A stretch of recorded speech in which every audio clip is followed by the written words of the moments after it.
Hey kids, it's Patrick. How you doing? Yeah, I know it's been a minute. Life got in the way.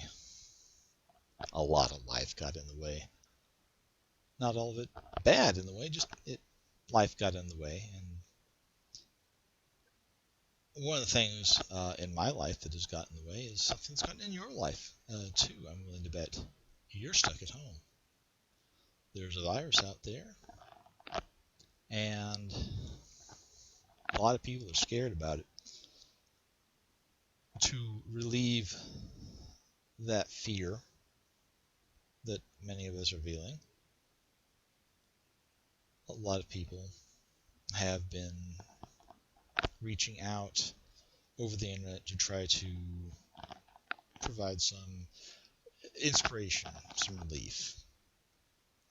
I'm taking inspiration from the likes of Patrick Stewart and LeVar Burton, both of whom are reading. LeVar Burton is reading short stories. Of course, that's his gig. He's been doing that for a very long time, so there's nothing really new there. Specifically, since all the lockdowns and things with the virus, Sir Patrick Stewart has been reading the Shakespearean sonnets. I am going to be starting out. I want to start out with poetry because it's relatively quick. There's a lot of inspirational stuff out there. Unfortunately, some of my favorite poetry is by Edgar Allan Poe, not known as a barrel of laughs. We'll cross that bridge when we get to it.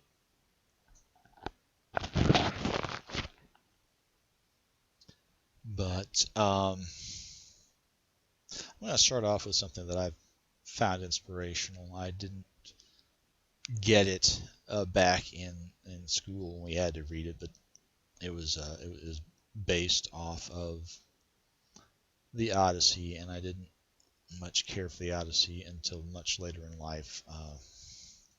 I didn't care for this poem particularly until I heard part of it quoted in an episode or two of Babylon 5, one of my favorite shows from back in the 90s. So we'll see how this works out. I'm just going to record this as cleanly as possible and get it out there. There's not going to be a whole lot of editing except for some of the little stammers here and there that I can take out. But I hope you feel a little better after hearing this. Anyway, without any further ado.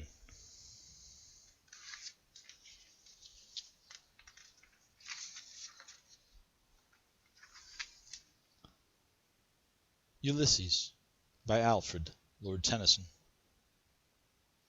It little profits that an idle king, by this still hearth, among these barren crags, matched with an aged wife, I mete and dole unequal laws unto a savage race, that hoard, and sleep, and feed, and know not me. I cannot rest from travel. I will drink life to the lees. All times I have enjoyed greatly, have suffered greatly, both with those that loved me and alone, on shore, and when through scudding drifts the rainy Hyades vexed the dim sea. I am become a name, for, always roaming with a hungry heart, much have I seen and known. Cities of men and manners, climates, councils, governments. Myself not least, but honoured of them all, and drunk delight of battle with my peers, far on the ringing plains of windy Troy. I am a part of all that I have met, yet all experience is an arch, wherethrough gleams that untravelled world whose margin fades for ever and forever. When I move, how dull it is to pause, to make an end, to rust unburnished, not to shine in use, as though to breathe were life, Life piled on life were all too little, and of one to me. Little remains, but every hour is saved from that eternal silence. Something more, a bringer of new things, and violet were for some 3 suns to store and hoard myself, and this grey spirit yearning in desire, to follow knowledge like a sinking star beyond the utmost bound of human thought.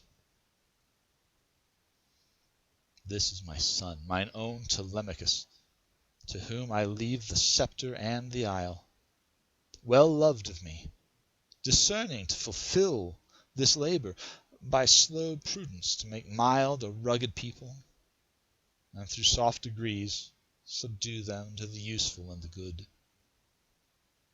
Most blameless is he, centred in the sphere of common duties, decent not to fail in offices of tenderness, and pay meet adoration to my household gods when I am gone.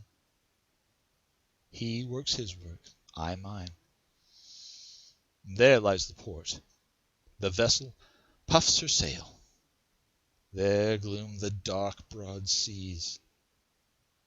My mariners, souls that have toiled and wrought and thought with me, that ever with a frolic welcome took the thunder and the sunshine, and opposed free hearts, free foreheads. You and I are old. Old age hath set his honour and his toll. Death closes all. But sometimes, ere the end, some work of noble note may yet be done, not unbecoming men that strove with gods. The lights begin to twinkle from the rocks. The long day wanes, the slow moon climbs, the deep moans round and with many voices. Come, my friends, 'tis not too late to seek a newer world. Push off, and sitting well in order, smite the sounding furrows, for my purpose holds to sail beyond the sunset, in the baths of all the western stars until I die. It may be that the gulfs will wash us down. It may be we shall touch the happy isles, and see the great Achilles whom we knew. Though much is taken, much abides, and though we are not now that strength which in old days moved earth and heaven, that which we are, we are. One equal temper of heroic hearts, made weak by time and fate, but strong in will to strive, to seek, to find, and not to yield.